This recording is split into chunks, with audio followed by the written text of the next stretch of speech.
Hello, my name is Fareen and welcome back to part 26 of ARN's ABA Parental Training Series. In today's video, we are exploring another common problem that children with autism have, namely food selectivity and mealtime concerns, and what you can do as a parent or caregiver to deal with such concerns before they pose health problems for your child. Let's get started. You're probably aware of the term picky eater, and you might know one or two children who are picky eaters. But for children with autism, it is not just about being picky eaters. Other behavioral issues include resistance to new foods, throwing food around, or leaving the table prematurely. Additionally, if being a picky eater only means unhealthy or junk food, a child with autism is more likely to rapidly gain weight and develop other health issues in later life. It may be necessary on your part to consult with multiple professionals such as medical experts and even your child's therapist to gather information about any complications that might be impacting your child's feeding-related behaviors. These could include gastrointestinal issues, nutritional deficiencies, food allergies, and even poor oral motor skills and swallowing functions. The solution to dealing with mealtime concerns are two-pronged. The first prong is behavior-based interventions and the second, parental involvement. We will first go through a few behavior-based interventions you could consider using. Positive reinforcement.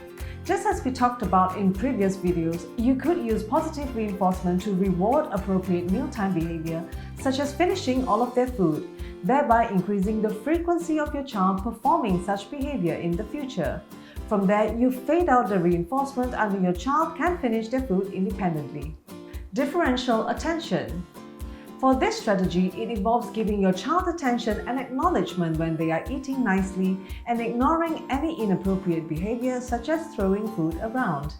However, depending on how your child behaves at mealtimes, this could backfire if your child takes you ignoring them as a sign to continue their inappropriate behavior. Extinction. Likewise, you could use planned consequences for any inappropriate mealtime behavior. For example, if their favorite toy or game is causing them to leave the table prematurely, you could take that away and tell your child that they will only get it back if they sit still and finish their food properly. And now the second prong, parental involvement. There are several ways on how your involvement as parents or caregivers can improve your child's feeding-related issues. Eating as a family. Not only does eating together improve physical and social emotional well-being, but it also develops structure and sense of belonging for your child. Considering your primary goals for family mealtimes. It is important to approach your child's feeding-related issues carefully and consider your primary goals in deciding how to tackle these issues.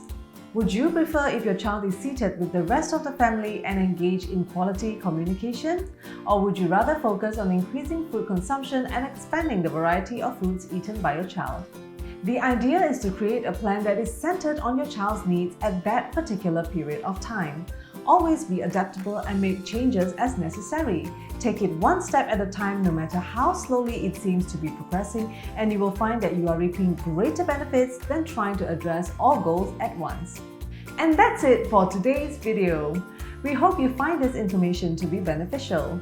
If you have inquiries, feel free to contact us with the information shown on the screen. And if you happen to know of someone who may benefit from this video, do share it with them as well. We'll see you in our next video. Bye!